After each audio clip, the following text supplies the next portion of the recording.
Aaron Glenn's seat as the defensive coordinator of the Detroit Lions has gotten considerably warmer in the last couple of days as more and more fans continue to howl and get angry about his lack of performance for the Detroit Lions defense against the Seattle Seahawks. In today's episode, we're going to be doing an in-depth film analysis and continue to look for what problems might be affecting the Lions defense. Stay tuned, everybody.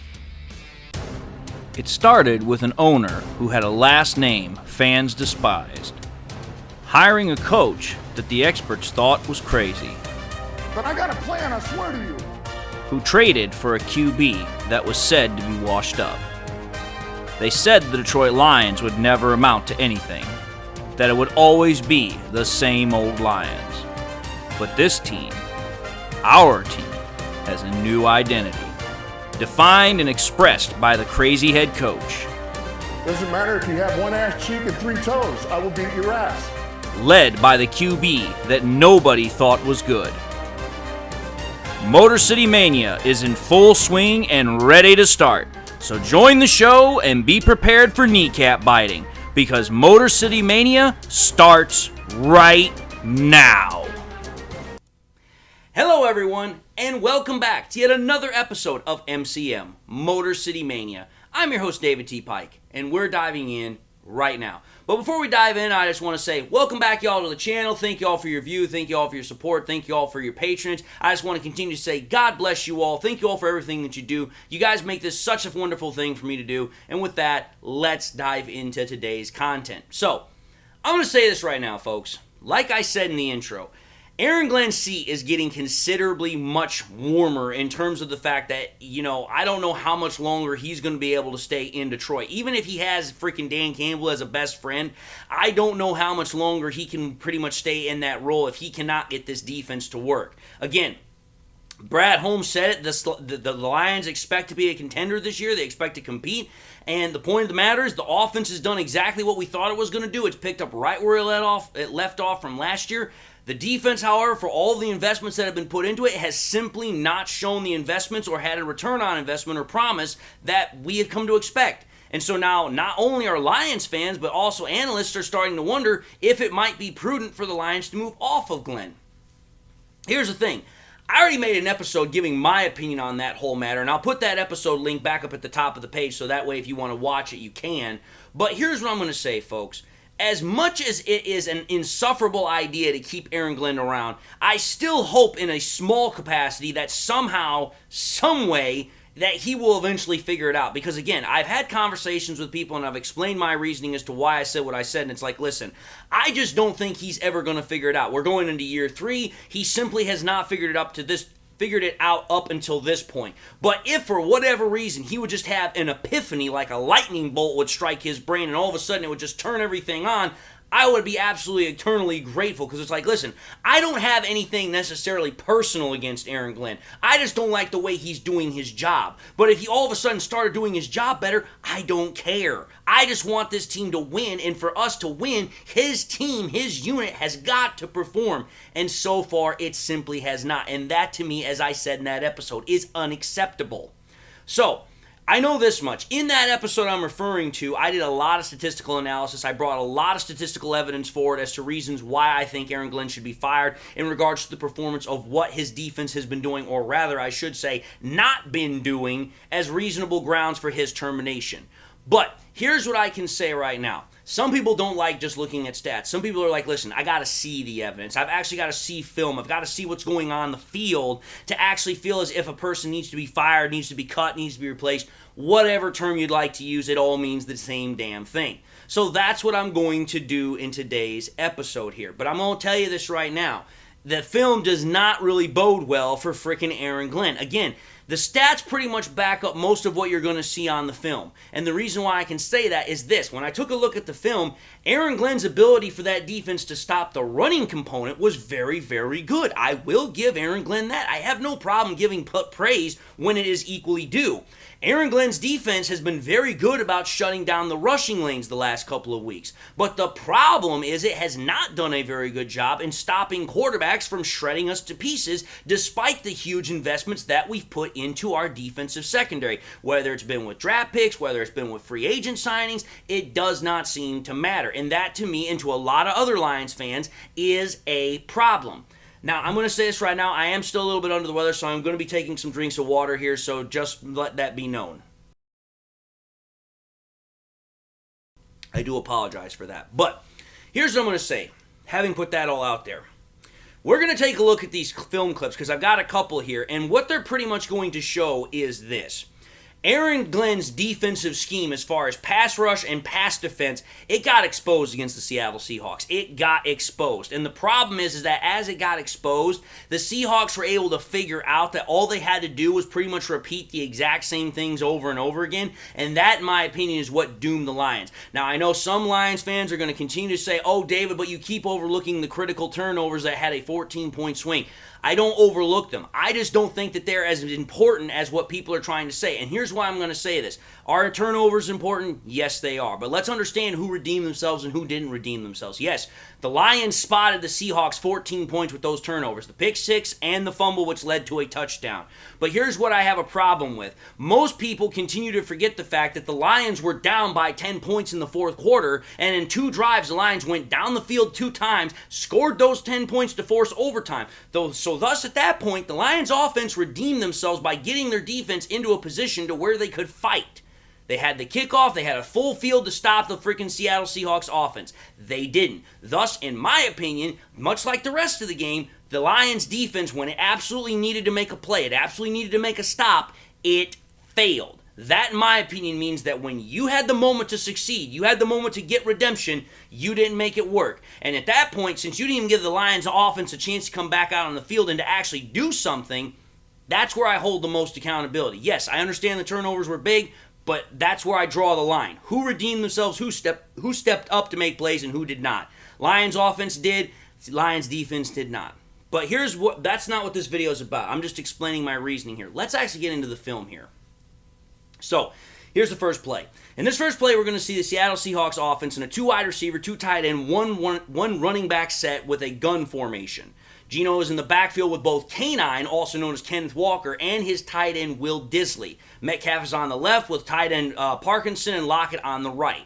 If you take a look at the Lions' defense, we're in a 3-down lineman formation with Hutch and Houston as in 2-point stance as the edge rushers. Now, I'm going to show you a picture of what this all looks like just right now as a still frame.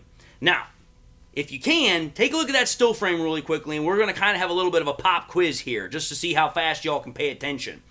I want to show you guys what is initially wrong with that formation before the damn plays even started.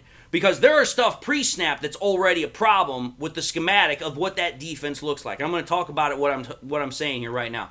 First thing that I have a problem with in here, first thing that's a problem.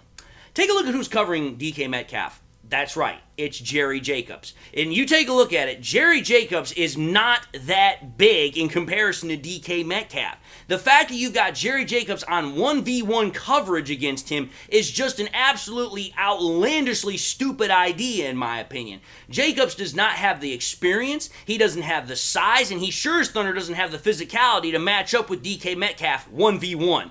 I'm just sorry. Whoever thought that he could needs to have their head examined. Because pretty much what we saw from this play all the way till the end of the game is any time that DK Metcalf lined up against him, he pretty much took him to the woodshed. And it didn't stop till the damn last whistle was blown.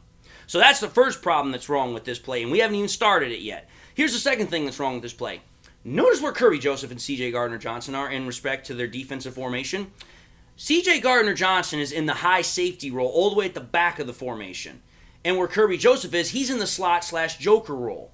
Well, if you know anything about how these two players play, they should be in the reverse spots. Kirby should be in the high safety role, and CJ should be down in the slot/joker role because that's where they do their best work as far as a coverage component is concerned, and also in terms of how they can help in the run support department. But yet, for whatever dumb reason, these guys are in reverse components. One's up high when they should be down low, and vice versa. So before the plays even start, there are 2 major problems I can already see with this as far from a schematical point. Now, let's actually take a look at the play in full motion here. We're going to go through it a couple of times, like 2 or 3 times. I'm going to put the freaking film up on full stream right now. Take a look at it. The ball is snapped. As you see the play go through, pretty much what's going to happen, Geno Smith's going to drop back. He's going to look to throw. He sees that DK Metcalf is wide open, and pretty much he just throws it to him. It's an easy pitch and catch for a first down. Nothing really to worry about here. But when you slow it down, you start taking a look at some of these things, here's where more problems start rearing their ugly head. Take a look at what James Houston's doing in this play. James Houston, like I said with Aiden Hutchinson, they're on the outside. It looks like they're going to rush. It looks like the Lions are potentially going to bring 5 rushers. But instead what happens is James Houston does not rush. He goes straight into pass coverage. Now, here's the thing about this. We heard all about this in freaking training camp. We heard about it in OTAs. We saw it even a little bit in preseason.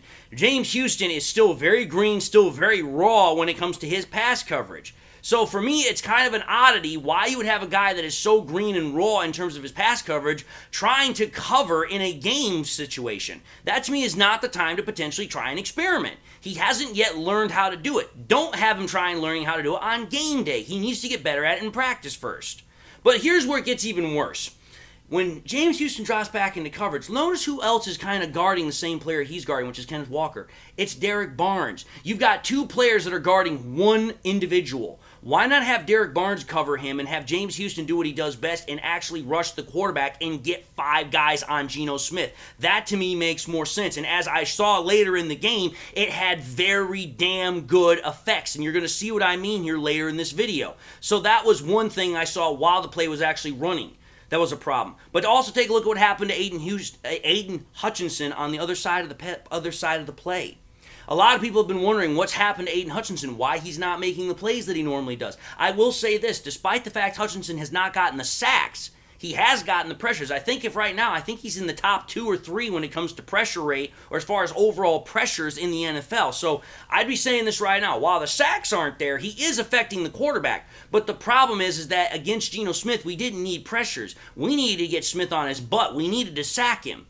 But take a look what happens in the play.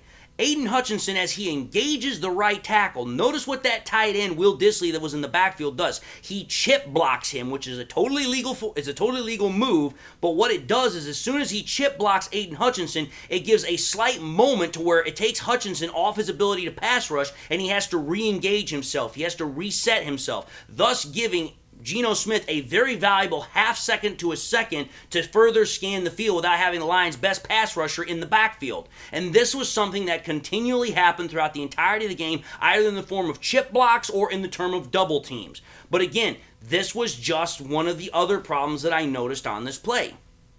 Now take a look at the very end of the play. Like I already mentioned earlier about Jerry Jacobs being on freaking DK Metcalf, I'm going to show you this still frame here. Take a look at when DK Metcalf turns around and when Geno Smith is getting ready to throw the ball, how far freaking Metcalf and freaking Jacobs are separated in terms of the yardage. If you take a look at the little hash marks that are on the sideline, freaking Jerry Jacobs has a 5-yard coverage bump from freaking where Metcalf is and where he is. Now, granted, this is a curl route, but you should have thought that Jerry Jacobs would be a lot closer to Metcalf because of how big he is. He needs to be on him at all freaking times. But when you're 5 yards off of your wide receiver that's as big, as physically imposing as Metcalf is, it's easy pitch and catch, and that's exactly what Geno Smith does. There's no resistance. And then to make matters worse, freaking Jerry Jacobs whiffs on the tackle at the very end anyway. He misses the tackle. So again, from start to finish, I can literally see 5 or 6 problems that are already going on in this freaking play, and we haven't even really gotten started yet. So that's the first play right there.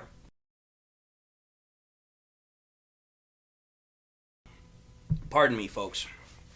Now, that's the first play. Here's the second one. In this second play, we're in the single back formation. We have 3 tight ends, we have 1 wide receiver. This was the type of formation that the freaking Seattle Seahawks ran all throughout the game in just varying types of modes, but it all still had the same components. What you're going to see here is Noah Fant, is in motion to the left side of the formation. Geno Smith then snaps the ball. It's a play action fake to Kenneth Walker, and you're going to see it as it plays through at least 2 or 3 times here. Now, as that play rolls through, I want you all to, again, see if you can notice what I'm about to bring up here. What I'm going to show you now is that Aiden Hutchinson on the backside of the play, he is being, as I just mentioned earlier with the whole chip blocks and double teams, wouldn't you know it, Aiden Hutchinson is being double teamed. Again, happened all throughout the game. And this was making sense because, again, we already knew that Aiden Hutchinson was going to get a lot of attention because the Seattle Seahawks were missing both of their starting tackles. We knew it was going to happen. But here's the problem. If one guy is getting a double team, that you would think that would free up the ability of somebody else to make a play, because now that means there are two hats on one dude. You would think that, okay, that now means that everybody else is going to have a 1v1 matchup, which means somebody should be able to win to get pressure on Geno Smith. But here's the thing. What's the other pass rushing specialist that we have doing right now? Oh, that's right, he's in coverage. And I'm going to show you what I mean. Notice what James Houston is doing. Instead of pressuring the quarterback, again, Aaron Glenn has him in coverage. And who does he have him in coverage on? He has him in coverage on Noah Fant, who actually makes the play here. Now, initially, it looks like James Houston actually is doing a decent job covering Noah Fant. But the problem is that Noah Fant's experience gets the better of James Houston. And at the very last moment, Noah Fant is able to get a little bit of separation to where all Geno Smith has to do is, in essence, kind of just drop this in a bucket, and that's exactly what he does. Easy pitch and catch, easy first down. But again, you're seeing the incompetence of freaking Aaron Glenn's scheme because he is making players do things that they're simply not good at. Rather than putting them in a position to succeed, he's putting them in a position to where they cannot possibly succeed, because we saw James Houston drop into coverage several times. He really did not look good doing it at any point during the game. But we know how damn proficient of a pass rusher he was. He had freaking 8 sacks in 7 games last year. I think that's proof enough. Now, that was the second play. Let's get into the third play here, which, okay, here we go. I wanted to make sure I was going in order here because I do have at least a couple more plays we need to go over here. So here are these next 2 plays. Again, we are going to do quite a bit of a jump forward here, but the reason I'm showing you this play here is because, again, notice what I've been talking about here. The lack of getting extra guys pressuring and putting pressure on Geno Smith. Most of the time throughout the game, all Aaron Glenn did was literally bring 4 people. He wasn't really doing a whole lot of blitzing or pressuring. But as we're going to see here in these next couple of plays, when he actually did do that, it actually worked. Take a look at this formation. You have the Seattle Seahawks offense as a 3 wide receiver set with 1 tight end, and we're in the gun. Now notice what's going on here. Everyone, as the play rolls through, it's man on man. There is 1 guy on every other person. Okay, so now everyone's covered. There's nobody that's open for Geno Smith to just instantaneously throw this ball away to. He can't just get away with a quick release, which is what he did a lot of to help negate the pass rush of Aiden Hutchinson. But notice what's happening here. By this point, James Houston is no longer in the game because he's now out with a fractured fractured left ankle. I could have been wrong on which one, but it was a fractured ankle. Now we have Romeo Okwara in the game. But notice what's happening here. Romeo and Hutch, they're pinching the edges to where freaking Geno Smith has to start trying to step into the pocket or going around. In essence, he has to get off his spot. It's forcing him to move. Well, what happens is when nobody's open and Geno Smith has to get off his spot, he has no choice but to get rid of the ball and just throw it away. Oh, what's that called? That's called forcing an incompletion. Either you can determine it as far as a coverage component or as because of pass cover or as far as pass rush. Either way, it's an incompletion. But what you're seeing here is that now you've got both edge rushers that are applying pressure to each side, and it's getting Geno Smith off his spot. That's point number 1. Now, take a look at this play. Again, you're going to see it once again. 3 wide receivers, 1 tight end. Again, one of the very few times, one of the rare times that we saw the Lions actually blitz. The Lions don't bring 5. They bring 6 on this play. Both Rodrigo and Branch, they overload the freaking right side of the offense or the left side of the defense, and they blitz to the inside where the guard and tackle would be. Well, the next thing you know is that both Branch and Rodrigo get through the initial line. Well, then Rodrigo runs into the running back, and Branch gets right into Geno Smith's face. Well, here's the thing. Geno Smith is feeling the pressure. He has to get the ball even quicker than what he wants to. Well, here's the thing. Notice what happens. Kirby Joseph is waiting in coverage. Geno Smith doesn't see him. This is the play where Kirby Joseph almost gets an interception. It just goes right off the tip of his fingers. But the whole point of the matter is the pressure forces Geno Smith to speed up his read, speed up his throw. It allows Kirby Joseph to almost make a big play that would have ultimately turned the point of the game for us. All it wound up getting was an incompletion. But again, when the Lions actually brought both edge rushers or they brought full-on pressure and blitzed, notice what happened. 2 sets of incompletions. That's a rather interesting coincidence now, don't you think? But again, I'm not done yet. Again, I bring receipts whenever I do this stuff, so that way you guys can see exactly what I'm seeing. We're going to go a little bit further in the game here. Again, in this play, you're going to have 2 wide receivers to the left. You're going to have 1 wide receiver and tight end to the right. We are in a single back formation. Again, notice what happens here as I run the play through. This is, again, going to be one of the few times that the Lions are going to blitz. They're going to bring 5 men with, again, Branch is going to be coming on a safety blitz. And if I recall correctly, he's coming off of the right side of the defense, so the left side of the offense. Well, what happens here is this is set up to be a tight end screen anyway. Well, what happens is that freaking Aiden Hutchinson, he jumps up and he gets his hands on the ball to, in essence, knock the pass away. But if you see what's happening here, because they blitz, it allows that whole screen to kind of get blown up anyway, because even if they'd have caught it, it really wouldn't have done anything. So again, results in an incompletion because the Lions are bringing the heat, they're pressuring the quarterback, they're pressuring the formation of the play. It's not going to work nearly as well as if you'd only brought 4 men. So again, the blitz and the pressure does help.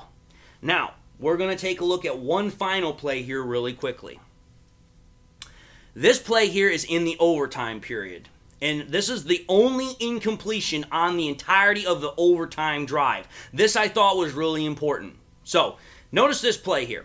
What we're going to have here is, once again, know how I was talking about that 3 tight end formation set? 3 tight ends, 1 wide receiver, 1 running back for the Seattle Seahawks offense. The play starts off with 3 tight ends to the right. Then all of a sudden, Noah Fant is brought in motion to the left. So now you have 1 tight end on the right-hand side, and you have 2 tight ends on the left. Now, the Lions, again, they blitz on this play. They bring 5 guys. One of, again, the few times that they actually did this. Now, on this time, they bring Kirby Joseph on a strong side blitz. What happens is Kirby Joseph gets through without much opposition, and what happens is it's supposed to set up a screen. But the rush disrupts the play formation, and so what Smith has to do is, because he has no time for the play to develop, he just in essence throws the damn thing in the dirt.